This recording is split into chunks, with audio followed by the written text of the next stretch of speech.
Hello नमस्ते जय जोहार। मेरा नाम है भोजराज बारले और आप सबका स्वागत है हमारे चैनल नव अभियान छत्तीसगढ़ में। आज के हमारे जो मेहमान हैं वो वास्तु विशेषज्ञ एवं सोशल वर्कर हैं। नाम है सर का हरीश वर्मा जी। सर आपका बहुत बहुत स्वागत है हमारे चैनल जी। में। बहुत बहुत धन्यवाद जो मुझे आपने अवसर प्रदान किया। जी सर, आपका एक संक्षिप्त परिचय दीजिए हमारे दर्शकों को। मेरा नाम हरीश वर्मा है और मैं विगत 15 वर्षों से अधिक मैं वास्तु शास्त्र के क्षेत्र में कार्य कर रहा हूं और ऐसे अनेकों लोगों के यहाँ मैंने अभी तक से कार्य किया है जो बहुत परेशानी में थे, चाहे वो जानकारी के अभाव में हो या जैसा भी हो। उनके घर में खराब वास्तु को ठीक कर कर आज उनकी जो जीवन शैली है आज वो बहुत अच्छे ढंग से आज अपना जीवन यापन कर रहे हैं। और बहुत सारे उद्योगों को मैंने जो नए उद्योग जो व्यवस्थित होते हैं उसकी मैंने स्थापना कराई है बहुत सारी जगह में। जैसे राइस मिलें हो गई, फेरो स्क्रैप का जो एक काम होता है वो हो गया, स्क्रैप से मशीनरी बनाना, वो ऐसा बहुत सारे मैंने यूनिटों को तैयार कराया है। अच्छा सर, आपके करियर का स्टार्ट कैसे हुआ? स्कूलिंग कहाँ से हुआ है आपका? कॉलेज किए हो, कहाँ से किए हो, और वास्तु में कैसे एंट्री हुआ आपका? देखिए, बहुत अच्छा एक ये पर्सनल क्वेश्चन हो गया आपका। मैं डीएवी पब्लिक स्कूल जामुल में जो है इंग्लिश मीडियम स्कूल है, जो इस ज़िले की सबसे पुरानी इंग्लिश मीडियम स्कूल है। मैंने वहाँ से पढ़ाई किया, फिर ग्रेजुएशन किया और उसके बाद फिर मैं व्यापार के लाइन पे आ गया। मेरी दुकान थी, दुकान चलाए, सारा चीज़ किया कराए।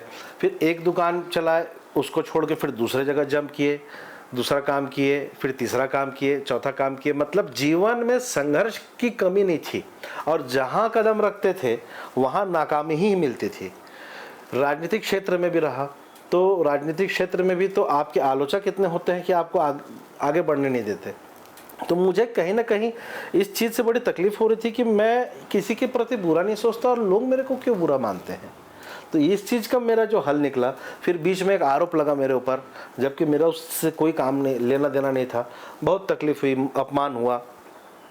फिर मैं जब देखा कि कहीं ना कहीं ऐसी कोई शक्ति है जो मुझे आगे बढ़ने नहीं दे रही, मेरे अंदर क्षमता है, मेरा सोच भी अच्छा है, लेकिन मैं आगे क्यों नहीं बढ़ पा रहा हूँ। तो ये फिर मेरा विचार है कि कहीं ना कहीं एक वास्तुशास्त्र भी कोई चीज़ है और जो एक पंच तत्व का समावेश है। क्या मेरे घर पे वो चीज़ की कमी है क्या?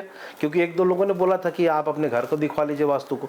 अब चूंकि मैं तो उस चीज़ को जानता नहीं था, तो पहले तो मैंने स्वयं अध्ययन किया, जगह जगह जाके मैंने पढ़ाई की, डिग्रियाँ ली, कोर्स किया और मैं सबसे पहले अपने घर का वास्तु ठीक किया। और यकीन मानिए आप कि इतना गलत था मेरा घर कि यदि अगर मैं पुराने स्वरूप में रहता तो शायद आपके सामने ना बैठ पाता। अच्छा। तो ऐसा करते करते जीवन में संघर्ष तो बहुत रहा और इन सब चीज़ को ठीक करने के बाद राजनीतिक जीवन में भी सफलता मिली। बहुत सारी जगह मैं 2 बार का पार्षद रहा हूँ। बहुत सारे और दायित्व थे, मनोनीत पद मिले थे, संगठन का बहुत सारा दायित्व था, सामाजिक क्षेत्र के बहुत सारे दायित्व थे।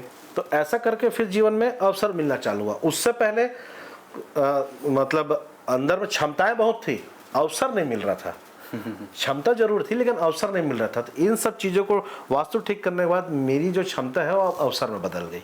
अच्छा जी जी। तो सर सबसे पहले तो मैं ये जानना चाहूँगा कि वास्तु कितना पुराना है और मतलब ये स्टार्ट कैसे हुआ है? जी, मैं देखिए, बहुत अच्छा प्रश्न आपका। वास्तु आज का नहीं है, प्राचीन जमाने की ये एक शास्त्र है जिसको लोग बीच में एक अंधविश्वास कहने लगे थे और सारा चीज, जबकि वास्तु मूलतः शुद्ध विज्ञान है।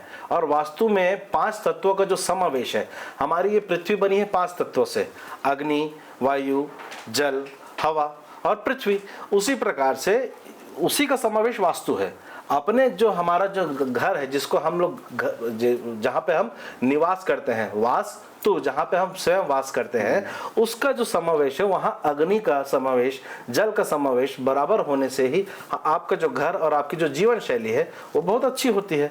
और जैसे ही इसमें असंतुलन होता है तो आपके जीवन में असंतुलन होता है। अच्छा जी। ठीक। तो सर जैसे आम जिंदगी में वास्तु का कितना प्रभाव पड़ता है ये जानना है मुझे। 100% प्रभाव पड़ता है, क्योंकि हमारा शरीर भी जो है वो 5 तत्वों से ही बना है। जैसे हम सांस लेते हैं वो हवा हुआ, जो हमारे शरीर में जो खून बह रहा है वो जल तत्व हुआ, पानी भी हुआ है हमारे शरीर पे, जो हड्डियां हैं वो पृथ्वी तत्व हुई, है ना। तो जैसा हमारा शरीर में 5 तत्वों का प्रभाव है, वैसे आम जीवन में ही उस चीज़ का भी प्रभाव है। और वास्तु का आज इतना वृहद स्वरूप हो चुका है कि आज लोग अपनी गाड़ियों का नंबर अंक ज्योतिष के हिसाब से करते हैं, उसमें भी वास्तु है। अपने मोबाइल का नंबर अंक ज्योतिष के हिसाब से करते हैं, उसमें भी वास्तु है। दिन के हिसाब से लोग कपड़े पहनते हैं, उसमें भी वास्तु है। लोग अपने घर का जो रंग कराते हैं वो भी वास्तु है। तो इस प्रकार से वास्तु का समावेश बहुत वृहद रूप में और आम जीवन में है। बस ये जानकारी का अभाव है और यही मैं काम कर रहा हूँ लोगों को एक जानकारी देने का, कि ये बड़ा सरल चीज है जिसको लोगों ने एक मिथ्या बना के रखा था, हवा बना के रखा था। जी जी जी, ये चीज सर ये मानना पड़ेगा कि बहुत टाइम से हम भी ये सुनते थे बीच में, अभी बीच में ये ज्यादा ये हो गया था, अभी तो पॉजिटिव वे में बढ़ रहा है ये चीज, ये देखने को मिल रहा है इंटरनेट की वजह से। लेकिन बीच में ऐसा हो गया था कि ये थोड़ा सा वो अंधविश्वास की ओर, जैसे आपने कहा, वो बढ़ रहा था, वो हमको नजर आ रहा था साफ साफ, और न्यूज चैनलों में भी उस चीज को नेगेटिव वे से पोर्ट्रे किया जा रहा था। बिल्कुल सही। तो वो चीज एक गलत प्रभाव पड़ा है ओवरऑल एक जनरेशन में, मेरा मानना है ये पर्सनल। बिल्कुल ठीक है। तो सर अभी जितना आपने बताया ना, उससे मेरे मन में कुछ सवाल आए हैं, वो एक एक करके पूछूंगा। सबसे पहले तो सर न्यूमेरोलॉजी के बारे में पूछूंगा कि नंबर्स का, जैसे आपने बोला कि गाड़ी के नंबर हो गए, फोन नंबर हो गया, तो ये चीज करना कितना सही है कि जैसे मैं नंबर ले रहा हूँ या इस तारीख को ये चीज कर रहा हूँ, तो ये चीज कितना प्रभाव पड़ता है? देखिए, 1 से लेकर 9 तक ही अंक है हमारे आज गणित में जो है, और पूरी सृष्टि जो आज जो चल रही है वो 1 से लेकर 9 की संख्या पे ही चल रही है। आपका जन्म भी इसी बीच में से ही एक तारीख को वो होगा, और जरूरी नहीं कि 1 से लेकर 9 तक जो है वो जो जन्म का जो अंक है वो आपके जन्म तिथि पे आया होगा। तो जो तिथि नहीं होती है उसका प्रभाव हमारे जीवन पे पड़ता है। जैसे कि अंक जो होता है एक एक ग्रह को प्रतिनिधित्व करता है। जैसे अंक 1 होता है वो सूर्य का अंक है, 2 जो है चंद्र का अंक है, 3 जो है गुरु का अंक है, 4 राहु का अंक है, 5 बुध का अंक है, 6 जो है शुक्र का अंक है, 7 केतु का अंक है, 8 शनि का अंक है और 9 जो है मंगल का अंक है। तो हर ग्रह का एक अंक है। अब आपकी जन्म तारीख में उदाहरण के तौर पर आप 3 तारीख को पैदा हुए, 3 मार्च 1980, तो 3 मार्च में 3 तारीख आ गई, फिर मार्च का फिर 3 आ गया, 19 का 1 और 9 आ गया, और 8 और 0 आ गया, बाकी के अंक नहीं है। तो उसको कैसे जोड़े और कैसे उसको बैलेंस करें ताकि वो जो ग्रह है वो आपको शुभ प्रभाव दे, और शुभ प्रभाव ना दे तो कम से कम जो आपके साथ हानि होना वो हानि तो ना हो, टले कम से कम। ये ऐसा अंक से जुड़ा। उसी प्रकार से वाहन है हमारा, बहुत सारे वाहन आप देखते होंगे कि खरीदते 2-4-5 महीने में 1 साल बाद एक्सीडेंट हो जाता है जिसमें लोगों की जान माल नुकसान हो जाती है। तो कोई व्यक्ति अपने वाहन को ये सोच कर नहीं लेता है कि मुझे एक्सीडेंट करना है या एक्सीडेंट किसी का करना है या मेरा खुद का होना है, लेकिन एक समय का संयोग रहता है। तो इस अंकों के समावेश से इस दुर्घटना को ऊपर वाले ने जो लिखा है, कहते हैं ना कि विधि का विधान है, तो जो विधि का विधान है वो तो होके रहेगा, लेकिन जो घटना बड़े रूप में होनी है वो छोटे रूप में आपके साथ घट के निकल जाएगी। अच्छा, इसको बैलेंस कहते हैं। ठीक ठीक, मतलब ज्यादा हानि होने से बचाया जाता है। बिल्कुल बिल्कुल बिल्कुल जी। सर मेरा अगला प्रश्न ये रहेगा, मतलब ये मेरा पर्सनल एक है कि जैसे मैं देख रहा हूँ कि आप स्टोन्स वगैरह पहने हो, अंगूठियां पहने हो, जी जी जी, तो इसका कितना प्रभाव पड़ता है आम जिंदगी में? बिल्कुल स्टोन्स का बिल्कुल, कि अभी जैसा मैंने बताया कि हर अंक जो है एक ग्रह का होता है, उसी प्रकार से हर रत्न एक ग्रह को प्रतिनिधित्व करता है। तो जिस समय मेरा जन्म हुआ था, तो आकाश में जो उस समय की जो स्काई शॉट्स थी, स्काई शॉट्स मतलब जो उस समय ग्रह गोचर में जो थे, तो मेरे ग्रह गोचर में जो जिन ग्रहों में कमजोरी है, तो मैं उस रत्न को पहन के उस ग्रह का बल बढ़ाने का प्रयास करता हूं, जिससे मेरे जीवन पे सुख समृद्धि आए। जैसे ये मैंने पुखराज पहना हुआ है और ये पन्ना पहना हुआ है, तो पुखराज जो है ये गुरु का रत्न होता है, पन्ना जो है ये बुध का रत्न होता है। तो ये एक ज्ञान और बुद्धि, और हम वास्तुशास्त्रियों को ज्ञान और बुद्धि का ही तो मेन काम है ना। उसी प्रकार से ये एक श्री यंत्र है। अच्छा। जो लोगों को एक आकर्षण के लिए और अपने आप में एक अच्छा एनर्जेटिक फील कराने के लिए उपयोग करते हैं। ठीक ठीक ठीक। सर एक और चीज है, इसी से रिलेटेड है, आसपास ही होगा क्वेश्चन मेरा, कि रंग का जो रहता है कि इसको ये रंग पहनना है, इसको ये रंग नहीं पहनना है, या फिर इससे बच के रहो, आपके लिए सूट नहीं करता, ये चीज हम शुरू से सुनते हुए आ रहे हैं कि भाई काला रंग नहीं पहनना है, काला रंग नहीं पहनना तो इस चीज में आपका क्या कहना है? कौन सा रंग सही है, कौन सा खराब है? जी, अब इसको मैं दोनों हिसाब से आपको बताऊं, साइंस के हिसाब से बताऊं, ग्रहों के हिसाब से भी बताऊं। ग्रहों के हिसाब से ऐसा हुआ कि काला रंग शनि का रंग कहते हैं लोग, शास्त्रों में भी वर्णित है कि शनिदेव का जो रंग है वो काला है। और साइंस के हिसाब से अगर मैं कहूँ तो यदि आप काला रंग पहनते हैं तो वो गर्मी देता है आपको, सूर्य की रोशनी को खींचता है ना काला रंग। तो इसलिए काला रंग आप जब पहनेंगे तो शरीर का जब तापमान बढ़ेगा तो आप में चिड़चिड़ाहट होगी, भाई गर्मी लगेगी। शरीर में जब गर्मी लगेगी तो दिमाग के माध्यम से आपके व्यवहार में प्रतीत होगा। अब ग्रहों के हिसाब से अगर हम बात करें, अब अगर आपके जन्म कुंडली में अगर शनि का स्थान अगर सही नहीं है तो अगर आप उस रंग को पहनेंगे तो उसका बढ़ोतरी होगा। मतलब दुश्मन को अगर आप, और अनाज जैसे आग में अगर आप पेट्रोल डालेंगे तो आग भड़केगी, उसी प्रकार से आप काला रंग पहनेंगे तो और भड़केगा, तो आपको नुकसान ज्यादा करेगा। तो एक बेसिक परसेप्शन है कि काला रंग हर किसी को नहीं पहनना चाहिए। काला, देखिए रंग कोई खराब नहीं है, वो व्यक्ति के ऊपर डिपेंड करता है कि कौन सा चीज कितना अच्छा है कितना खराब है। ये मतलब मान के चलते कि ये व्यक्तिगत मैटर है, ये व्यक्तिगत चॉइस है लोगों का, और एक जानकारी के हिसाब से एक चुनने की वस्तु है रंग। ठीक ठीक जी जी। सर तो इसको एक मिला जुला के बोला जाए एक वाइडर एस्पेक्ट पे कि ये समाज पे इसका कितना प्रभाव पड़ता है, हमारे वास्तुशास्त्र का ओवरऑल समाज पे कितना प्रभाव पड़ता है? देखिए समाज पे आज बहुत इन चीज़ों की जागरूकता का अभाव है, और मेरा वही कार्य है कि आप छोटी छोटी चीज़ों को जान के अपने ज़िंदगी को कैसे तरक्की। आज लोग व्यर्थ के अपवाद में दौड़े पड़े हैं दुनिया में, कोई ये स्कीम में दौड़ रहा है, कोई वो स्कीम में दौड़ रहा है, लेकिन आपके जीवन से जो जुड़ा जो चीज़ है उसकी जानकारी लोगों में कम है। तो मेरा यही संदेश देने का काम है लोगों को कि ये छोटी सी जो चीज़ है, क्योंकि ऊपर वाले ने यदि आपको भेजा है यहाँ पे तो कुछ अच्छा करने के लिए भेजा है, तो उसको हम अच्छा और कैसे करें। जिस प्रकार से, वापस एक छोटा उदाहरण दूं आपको कि यदि हम एक शोरूम से गाड़ी खरीदते हैं, उसके बाद गाड़ी खरीदने के बाद हम एसेसरीज और लगवाते हैं, उसको और सुंदर बनाते हैं। भाई कंपनी ने तो अपने आप ने हर चीज़ बना के दिया है, तो हमको उसको और अच्छा बनाने की क्या आवश्यकता है, लेकिन हम करते हैं, उसके बाद वो चीज़ और खूबसूरत दिखती है ना। भगवान ने स्वरूप दिया है, शरीर दिया है, तो भगवान ने तो दिया है, लेकिन हम उसको और सुंदर बनाते हैं, बढ़िया व्यवस्थित करते हैं अपने आप को, अपने शरीर को। उसी प्रकार से समाज में भी जब जानकारी हो जाएगी तो लोगों की जीवन शैली, कोई नौकरी के फील्ड में जा रहा है, कोई व्यापार के फील्ड में जा रहा है, तो क्या वो फील्ड उसके लिए अच्छा है कि नहीं है, और अगर नहीं है तो उसको अच्छा कैसे करें। छोटी छोटी चीज़ में कोई, आज हम छत्तीसगढ़ के वासी हैं, कोई आप लोकल में सुने होंगे, कोई बैगा के पास जा रहा है, कोई गुनिया के पास जा रहा है, तो कोई ताबीज़ दे रहा है, तो उससे क्या होगा। तो आप साइंस के माध्यम से उस चीज़ को समझो ना कि आपके शरीर में यदि आपको डार्क रंग को अवॉइड करना है तो आप लाइट रंग का इस्तेमाल करेंगे, तो आपका सोच बदलेगा। आप जहाँ पे जाएंगे आपको प्रेजेंटेशन अच्छा रहेगा। मान लीजिए आप इंटरव्यू में गए, आपको प्रेजेंटेशन अच्छा रहेगा तो आपकी अपॉर्चुनिटीज जल्दी मिलेगी आपको।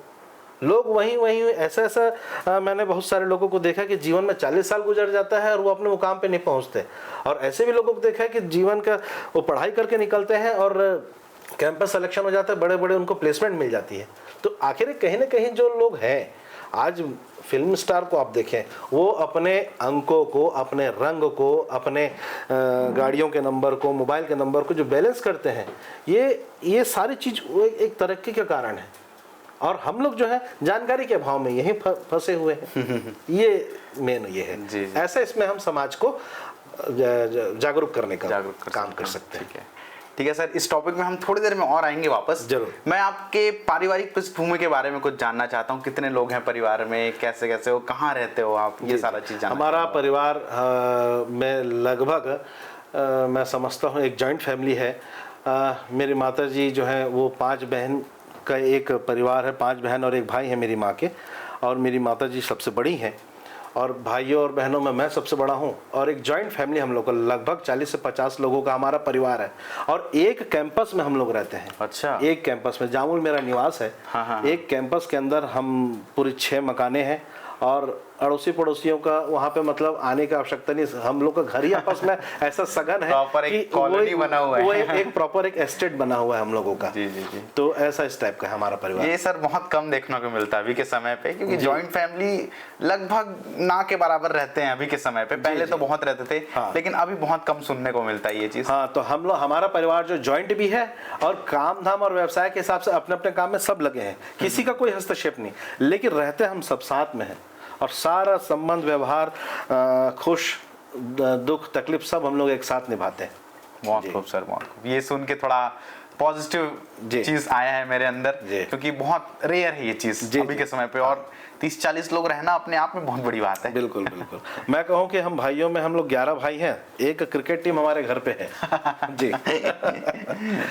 सर, एक क्वेश्चन आया है माइंड में कि घर बनाने से पहले जी या घर को रिनोवेट कर रहे हैं या तोड़ रहे हैं, उस टाइम पे वास्तु का ध्यान हमको किस तरह से रखना चाहिए, ये थोड़ा बताइए। जैसे एक नया मकान आप बनाते हैं तो सबसे पहले आप ठेकेदार को बुलाएंगे, मजदूर लगाएंगे प्लिंथ बनाने के लिए, फिर ढांचा तैयार होगा। उसी प्रकार से घर बनने के समय से ही एक वास्तु विशेषज्ञ के परामर्श के हिसाब से अपने को, जैसे हम मकान बनाते हैं तो एक इंजीनियर हायर करते हैं, उसी प्रकार से एक वास्तु कंसल्टेंट को भी हमको अपने साथ में करना चाहिए। उससे फायदा ये होता है कि मकान बनने के बाद तोड़फोड़ की आवश्यकता नहीं होती। नहीं तो बेसिक परसेप्शन आपने वास्तु में सुना होगा कि बनने के बाद उन्होंने आके इसको यहाँ तोड़वा दिया, उसको वहां तोड़वा दिया। और मेरा जो कंसेप्ट है, बगैर तोड़फोड़ के आपको 99% रिजल्ट देना। कैसे रिजल्ट देना? यदि किसी घर पे अगर टॉयलेट गलत बन गई है और किचन गलत बन गई है, तो जब बन रहा है तो उस समय हम उसको सही व्यवस्थित जगह में बनवाएंगे। जैसे किचन का जो स्थान है वो अग्निकोण होती है, टॉयलेट के स्थान वास्तु में 2-3 जगह होती है, वेस्ट नॉर्थ वेस्ट होती है, ईस्ट साउथ ईस्ट होती है। उसी प्रकार से अब नहीं बन पाया है, या जैसे आप कहें कि आजकल एक फ्लैट सिस्टम का कल्चर चल रहा है शहरों में, तो वहां तो बिल्डर बनाता है, वहां आप वास्तु को कैसे मैनेज करेंगे? तो जो टॉयलेट उनके हिसाब से बनना है पूरे बिल्डिंग के साथ वो बनाते हैं। अब मैं अपना वास्तु वहां कैसे ठीक करूं कि आप क्लाइंट को जो रहने वाला उसको दुष्प्रभाव ना हो? तो एनर्जी को बैलेंस करना, छोटी छोटी टेक्निकें हैं। वहां जाके हम टॉयलेट में उस दिशा की जो धातु होती है, हर दिशा की एक धातु है और हर दिशा का एक रंग है, तो उस दिशा की उस धातु को और उस रंग को वहां समावेश करके उस नेगेटिव प्रभाव को खत्म कर दिए। वास्तु का बेसिक कंसेप्ट है एनर्जी को बैलेंस करना, ये वास्तु है।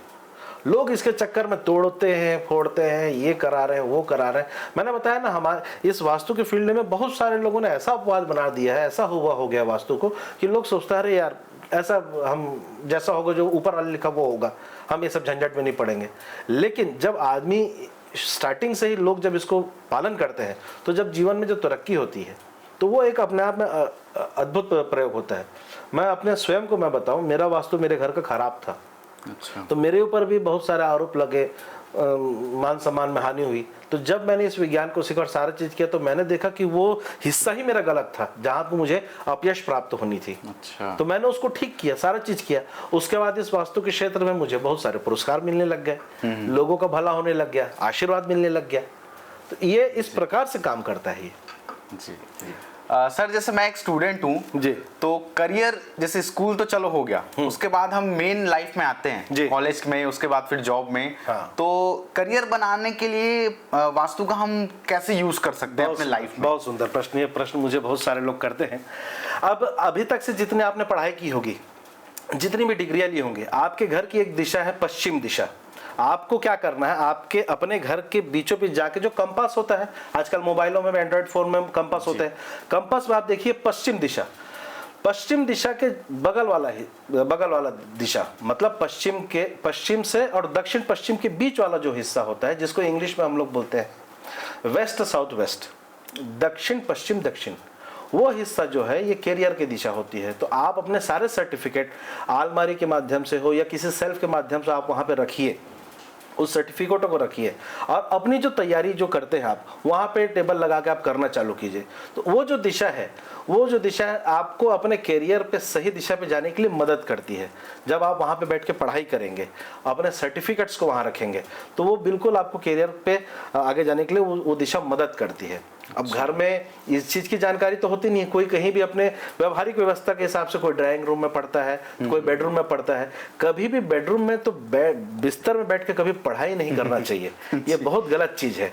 जो मैंने आज अक्सर देखा है लोगों को और हमारे टीनेजर्स को कि वो बिस्तर में बैठे बैठे मोबाइल खेलेंगे, बिस्तर में बैठे बैठे पढ़ाई करेंगे, ये बहुत गलत चीज है ये। ठीक।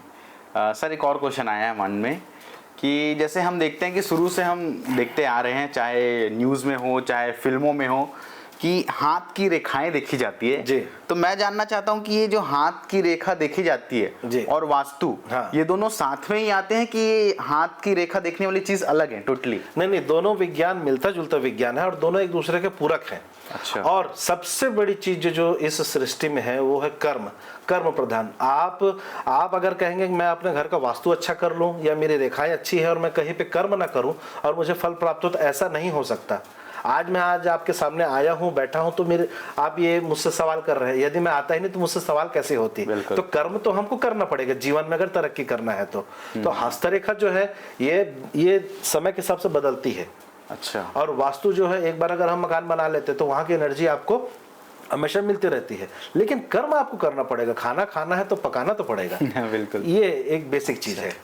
ठीक सर, बहुत सारे लोगों का, जिनमें पहले मैं भी था, उनका ये कहना होता है कि जो वास्तुशास्त्र जो जानते हैं जी, उनको फ्यूचर का कुछ पता रहता है कि ये इस समय में कुछ होने वाला है। हाँ। तो इस चीज पे क्या कहना चाहोगे आप? क्योंकि वास्तु और ज्योतिषी ये मिलता जुलता कंसेप्ट है।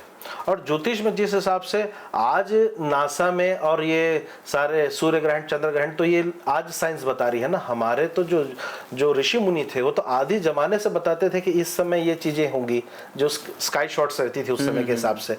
तो ये जो कैलकुलेशन है, ये बेसिक कैलकुलेशन एक दूसरे से मिलता जुलता है और ये आदि काल से चला रहा है। बात जानकारी का अभाव का था और बीच में लोगों का अपवाद था।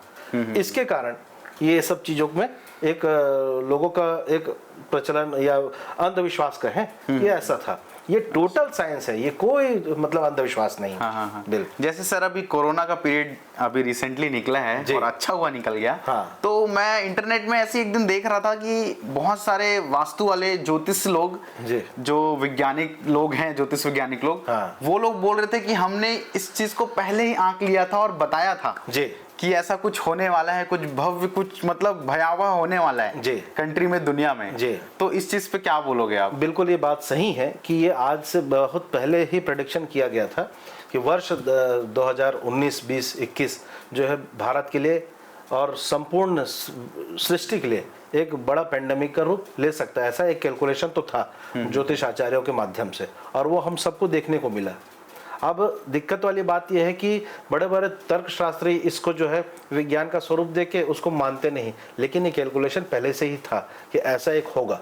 जिस प्रकार से आज हमारे देश के, मैं किसी का नाम प्रमोट नहीं करना चाह रहा, लेकिन जिस हिसाब से आज भारत का नाम बढ़ा है, ये भी उसमें कैलकुलेशन हुआ था तो उस समय में कि ऐसा एक युग पुरुष आएगा कि भारत का डंका बजने लगेगा। अच्छा। आज माननीय हमारे प्रधानमंत्री श्री नरेंद्र मोदी जी जो है, आज भारत विदेशों में भी आज भारत का एक मान है, सम्मान है। हमने आज तक से अपने जीवन में कभी नहीं देखा कि कोई राष्ट्राध्यक्ष किसी देश के प्रधानमंत्री का पैर छूते हुए। अभी रिसेंटली आपको देखने को मिला होगा जब G20 सम्मेलन हुआ था, एक दो राष्ट्र के अध्यक्षों ने मोदी जी का पैर छुआ। ये हमारी संस्कृति की ताकत है, हमारी परंपराओं का ताकत है कि बड़ों का पैर छूना, शक्तिशालियों का पैर छूना, ताकि वो पैर की तरफ से ऊर्जा हमें मिले। ये लॉजिक है और एक सम्मान है, ये हमारे देश की खासियत है। जी जी, मेन खेल सर एनर्जी का ही है, पूरा खेल एनर्जी का है ये। जी जी जी। तो सर जैसे मैं ये पूछना चाहूँगा, जैसे बीच में आपने जिक्र किया अभी कुछ टाइम पहले कि सम्मान का जिक्र किया आपने कि बहुत सारे जगह सम्मान मिले हैं, अवार्ड्स मिले हैं, तो इसके बारे में ज़रा बताइए कि कहाँ कहाँ आपके अवार्ड मिले हैं, किस चीज़ के लिए मिला है अवार्ड आपको? ये एक वर्ती वेलनेस फाउंडेशन है। वर्ती वेलनेस फाउंडेशन के तरफ से मुझे राष्ट्रीय प्रतिष्ठा पुरस्कार मिला था, ये वास्तुशास्त्र के क्षेत्र में काम करने के उपलक्ष्य में जी। और ये संस्था जो है दिल्ली में है। ये जो इस प्रकार से जो अनेक प्रकार के जो सोशल फील्ड में जो काम करते हैं, ये उनको प्रदान करती है। तो मैंने कोरोना के पीरियड में भी बहुत सारे ऐसे काम किए थे जो उन्होंने देखा, और एक इत्तेफाक ऐसे हुई कि कोरोना के पीरियड में वो शायद कहीं जा रहे थे होंगे और हम लोग काम कर रहे थे, तो उन्होंने देखा, फिर कहीं से नंबर ढूंढा और मुझे संपर्क किया, तो उसके बाद फिर ये मुझे मिला था। फिर उन्होंने मेरा बैकग्राउंड भी देखा, सारा चीज़। तो ये एक ऐसा ये प्रमाण पत्र उनके द्वारा दिया गया था। दूसरा, ये हमारी एक AGL एक्सेलेंस संस्था है।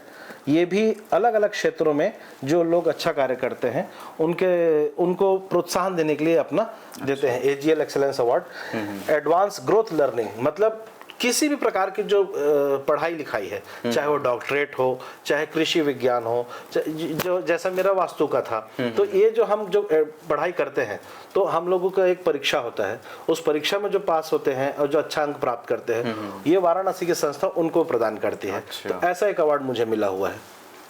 उसी प्रकार से ये जो मेरी संस्था है ये ISO 9001:2015 ये अप्रूव्ड है।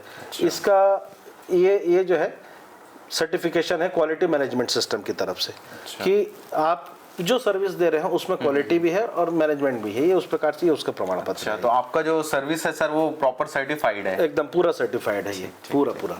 और इस प्रकार से ये जो है नरेश सिंघल साहब हैं, अभी वर्तमान में जो हमारे भारत देश की जो संसद भवन बनी है सेंट्रल विस्टा, उसमें सरकार की तरफ से इनकी बहुत बड़ी योगदान थी। अच्छा जी, उसको बनाने के लिए नया संसद भवन भी जो पूर्णतः वास्तु के अनुरूप बना हुआ है। तो मैंने उनसे जब ये कोर्स किया था तो ये उन्होंने प्रमाण पत्र प्रदान किया है। उसी प्रकार से ये एक और है राणा सिकंदर सर, उन्होंने प्रमाण पत्र प्रदान किया, मैंने वहाँ से भी कोर्स किया। मैंने ऐसे बहुत सारी जगह से कोर्स किया है, ये सब उनका प्रमाण पत्र है। जी। सर, ऐसा कोई केस जो आप हैंडल किए हो जो आपको याद हो कि यार ये केस थोड़ा अलग था नॉर्मल से वास्तु में? जी, वास्तु में। जी, मैं अब उस जगह और व्यक्ति का नाम अभी इसलिए नहीं सार्वजनिक कर सकता कि एक अपमान वाला विषय है। जी। मैंने जब उनके घर गया था तो मैं बड़ा असहज हो गया जो मैंने उन घर की परिस्थिति को देखा तो, और मैंने तुरंत वो जो घर के जो हस्बैंड वाइफ थे वो मेरे सामने तो अच्छा कर रहे थे, व्यवहार दिखा रहे थे, मुझे बुलाया था करके, और उनका बच्चा उनसा लग रहता था। परिवार में आपस में एकता नहीं थी, 2-3 ठो उनके ऊपर केस हो चुका था। और मैं जब घर पे गया तो बड़ा असहज हो गया, और मैंने फिर पूछा उनको कि आप दोनों पति पत्नी के संबंध अच्छे नहीं हैं और लगभग तलाक की स्थिति हो सकती है। तो उन्होंने उस समय एक्सेप्ट नहीं किया उस बात को। फिर मैंने कहा कि FIR वगैरह भी हुआ होगा, क्योंकि ये दिशा पे जो है अग्नि दिशा पे जल का यहाँ पे समागम हो चुका है, तो ऐसा तो ये वास्तु पे ये दिखाता है, आपके बच्चे भी आपके साथ नहीं होंगे। तो वो व्यक्ति उस समय नहीं बोलते बोलते फिर बाद में उनकी आंखों से आंसू आने लग गया कि बोले सर आप ये सब चीज़ कैसे बोल रहे हैं और ये चीज़ मेरे जीवन में हो रहा है और मैं क्या करूं। तो मैंने कुछ चीज़ों को उनको बताया कि ये दिशा आपकी यहाँ पे ये रखा हुआ है, यहाँ को आप ऐसा ठीक कीजिए, वैसा ठीक कीजिए। और मैं आपको बताऊं, आज जो पति पत्नी मतलब तलाक का केस चल रहा था, 2 पेशी और जाता और तलाक हो जाता, उस स्टेज में था इनका। आज वो साथ में रहते हैं और बच्चा भी बोलता है कि नहीं हम मम्मी पापा हम सब साथ में रहेंगे। आज उनका बच्चा बोलता है, तो आज उस घर से जो आशीर्वाद मिलता है मैं आपको शब्दों पे नहीं बयां कर सकता। जबकि स्थिति ये थी कि बच्चा असमंजस में था कि मैं पिता के साथ रहूं कि माँ के साथ रहूं। बच्चों को तो दोनों चाहिए, लेकिन माँ बाप के लड़ाई के कारण ये तकलीफें हो गई थी। और पत्नी का लड़ाई जो पति के साथ था कि उसके अनावश्यक जो कार्य थे उसके कारण FIR हो गई थी, जिसके नाम से बदनामी हो रही थी। तो वो पत्नी उस बदनामी को झेल नहीं पा रही थी। अच्छा, एक गृहिणी जो है वो झेल नहीं पा रही थी। तो वो जो तकलीफें थी, तो वो जब सब मैंने किया तो लगभग 4 से 6 महीने के अंदर जब परिस्थितियां जब बदलने लगी और उनके पक्ष में आने लग गई, तो आज वो परिवार जो मुझे इतना आशीर्वाद देता है। तो ऐसे एक जगह और गया था मैं कि बच्चा कहीं गायब हो गया था मतलब भटक गया था। तो जब मैंने जाके देखा तो वास्तु में जो है ना साउथ वेस्ट, दक्षिण पश्चिम की जो एक दिशा, उससे पहले दक्षिण पश्चिम पे, वहाँ पे उस बच्चे के खिलौने रखे हुए थे। तो मैंने कहा कि ये खिलौने किनका है? बोले बच्चे का ही खिलौना है जो गायब हुआ है। तो मैंने कहा ये सारे खिलौने और किताब यहाँ से हटवाइए। तो उन्होंने हटाया और 3 दिन बाद उस बच्चे का पता चल गया कि वो खेलते खेलते एक बस में चढ़ के कहीं और से कहीं और चले गया। और मतलब ये एक इत्तेफाक था, कोई उसको किडनैप नहीं किया था। बस वाले को भी नहीं मालूम था कि वो बच्चा किसका है, वो सोचा किसी सवारी का होगा। उसके बाद अंत में, और वो बच्चा थोड़ा सा अनकॉन्शियस था माइंड से, वो ठीक से बता नहीं पा रहा था। तो वो देखते 2-3 दिन बाद वो बस वालों ने वापस उसको छोड़ा उस घर पे। इस बीच में मैंने ये चीज कराया हुआ था उनके घर पे। अच्छा। ऐसा करके वो बच्चा वापस आया। ये एक अद्भुत रिजल्ट मुझे मिला। सर, तो इतना ज्यादा प्रभाव पड़ता है? बिल्कुल इतना महत्व रखता है वास्तु हमारे जीवन में। तो ये बोलना सही होगा कि बचपन से लेके मतलब इन्फेंट से लेके बुढ़ापे तक बिल्कुल सभी चीजों में इसका अच्छा खासा प्रभाव पड़ता है वास्तु का? बिल्कुल अच्छा खासा प्रभाव पड़ता है। बिल्कुल ये मतलब मैं कहूँ कि आपकी जो सांस चल रही है, सांस चलने से लेके इस दुनिया के जाते तक से वास्तु आपके साथ में है। किस माध्यम से? 5 तत्वों के माध्यम से। वही वास्तु है। जी। की एक घटना है। वो बच्चा बेचारा लायक था, काबिल था, लेकिन शादी नहीं हो पा रही थी। लास्ट मोमेंट में शादी रुक जाती थी। तो जो शादी वाला जो वास्तु का जो एक दिशा होती है, वहाँ एंटी कलर लगा हुआ था। अच्छा। तो मैंने सिर्फ वहाँ जाके उस कलर को बैलेंस कराया, कुछ नहीं किया। जो जिस बिस्तर पे वो सोता था उसको उसके कलर के हिसाब से बैलेंस कराया। उसके सर्टिफिकेट्स, उसके फैमिली की जो फोटो थी उसको उस दिशा पे मैंने रखवाया, दक्षिण पश्चिम में। और जो पूर्व की दिशा है, जहाँ से लोगों की कनेक्टिविटी होती है, वास्तु में जो पूर्व की दिशा होती है वो आपके समाज का जुड़ाव होता है, वहाँ पे भी एंटी कलर था। उस कलर को मैंने ठीक कराया। और जो व्यक्ति 4 साल से जिसका रिश्ता नहीं हो रहा था, और ये सब चीज़ों को करने के बाद 2.5 महीने में उसकी अच्छी खासी शादी हो गई। और हम लोगों को जब निमंत्रण मिला तो बड़ा मंच में उन्होंने इस चीज़ को एक्सेप्ट किया कि भैया ने क्या देखा, क्या सोचा, क्या किया, लेकिन आज एक अच्छा खासा हमारा 1-2 हम परिवार जुड़ गए। वो अपने समधी परिवार को ऐसा वो कर रहे थे, और हम 4 साल से परेशान थे। ये एक घटना मेरे जीवन में, ये रिसेंटली की बात है। अच्छा जी। मतलब शादी में भी अच्छा खासा प्रभाव रहता है। बिल्कुल बिल्कुल जी। बिल्कुल। इस चीज के बारे में तो हमने भी सुना है काफी कि मतलब शादी के लिए स्पेशली जी। ग्रहों का बहुत ज्यादा बहुत खेल ज़्यादा रहता है महत्व इसमें। होता है। तो ग्रह जो होते हैं वो दिशा के हिसाब से वर्क करते हैं जी।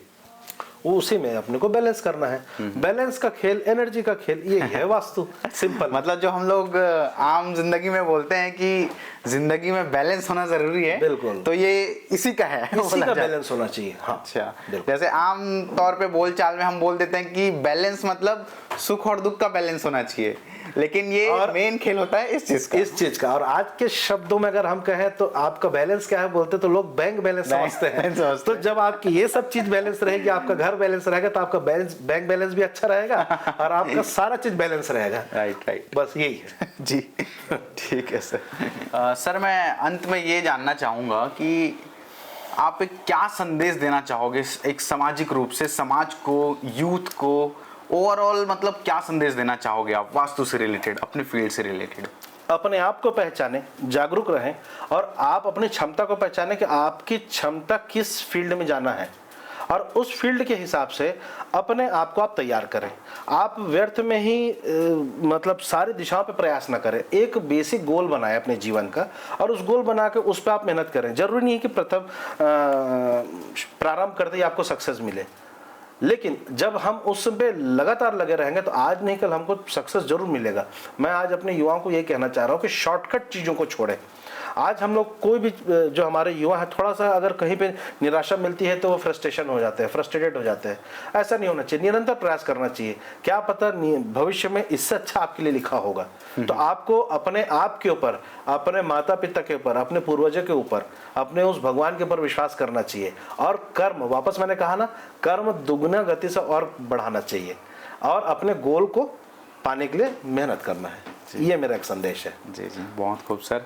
सर एक और क्वेश्चन है, क्वेश्चन नहीं, आपसे मैं सुझाव लेना चाहता हूँ जी, कि गवर्नमेंट से सर, सरकार से, छत्तीसगढ़ सरकार से या भारत सरकार से आपकी क्या अपेक्षाएं हैं कि वास्तुशास्त्र को हम इम्प्लीमेंट कर सकें अपने डेली लाइफ में? तो इसके लिए सरकार को क्या करना चाहिए? ये हमारी जो संस्था है ये एक प्रयास कर रही है कि क्योंकि ये विज्ञान है, वास्तविक विज्ञान है, तो इसको बेसिक, ये संभवतः कक्षा 8वीं 9वीं का भी एक चैप्टर है, पंच तत्वों की महत्व। हमारे जीवन में पंच तत्वों का महत्व, तो इस पंच तत्वों को महत्व को जो हम अपने जीवन पर कैसे अनुसरण करें, इसका एक चैप्टर मानव संसाधन विकास मंत्रालय के माध्यम से अगर ये हर बच्चा पढ़ने लगे तो ये जो अपवाद जो फैला है साइंस के माध्यम से, विज्ञान के माध्यम से, ये हमको जब जानने को मिलेगा तो और हम अपने जीवन को जब पढ़ाई करते हैं और उसमें हम मंझने का काम अच्छे से कर सकते हैं। तो ये मानव संसाधन विकास मंत्रालय, भारत सरकार और छत्तीसगढ़ का जो स्कूल शिक्षा विभाग है, उनसे एक प्रयास जारी है। और उसके बाद फिर वो जो विशेषज्ञ लोग हैं इस चीज़ का रिसर्च करके फिर वो धीरे से अपना कोई कदम उठाएं। यही अपेक्षा है कि जितना जल्दी हो सके इस चीज़ को करना चाहिए, ताकि लोगों में एक भ्रामक जो फैला हुआ है इसके प्रति वो दूर हो, और हर व्यक्ति अपने जीवन में संघर्ष को कम करके तरक्की की ओर बढ़े। जी सर, कहा जाए, ऑल इन ऑल कहा जाए कि घर में भी अगर पेरेंट्स अगर बच्चों को बचपन से ही इस चीज़ का हल्का हल्का ज्ञान देते रहे तो आगे चल के नेगेटिव वे से नहीं सोचेंगे इस चीज। बिल्कुल बिल्कुल बिल्कुल। ये चीज तो मैंने अपने घर पे शुरुआत किया है कि इस हिसाब से हमको करना चाहिए। और बच्चे जो है, अच्छा सबसे बड़ा नुकसान आज हम लोग को क्या हुआ, कोरोना के समय जो 2 साल बच्चे स्कूल नहीं गए और मोबाइल पकड़े, तो आज हर घर पे आप देख रहे होंगे कि बच्चे जो है मोबाइल के आदी हो गए हैं। जी जी, है ना। तो उससे धीरे से वापस लाना पड़ेगा। और आउटडोर गेम्स जो बच्चे जो घर के बाहर खेलते हैं, आज सबसे बड़े जो बच्चों की जो मानसिकता जो खराब हो रही है वो मोबाइल के कारण हो रही है। मोबाइल हमको सुविधा तो देता ही है, सारा चीज़ है, लेकिन जो एक आदी बना देते हैं लोगों को, तो वो एक चीज़ को जागरूक करने के लिए हम पेरेंट्स को आगे बढ़ना पड़ेगा कि एक लिमिट तक ही आप अपनी पढ़ाई के लिए उपयोग करो, उसके बाद आउटडोर गेम्स खेलो जिससे शरीर का व्यायाम हो। जैसे बचपन में हम लोग बाहर में कबड्डी खेलते थे, खो खो खेलते थे, रेस टिप खेलते थे। आज तो ये जगह भी कम हो गई और ऐसा माहौल भी नहीं है। अब बच्चा अगर अकेला खेलना चाहे तो कहाँ खेले। तो ये एक जॉइंटली एक सभी का एक दायित्व है कि जैसे शाम हुआ, पढ़ाई के साथ साथ शारीरिक एक्सरसाइज, और बच्चे फ्रेश हो जाते हैं। तो जैसे फ्रेश होते हैं वापस शाम को फिर अपना अच्छा उनका ध्यान लगता है। तो ये एक चीज़ करना चाहिए सभी को। सर, हमको ज्वाइन किए इसके लिए आपका बहुत बहुत धन्यवाद। हमको आपसे मिलके, आपसे बात करके बहुत मज़ा आया आज और बहुत कुछ सीखने को मिला।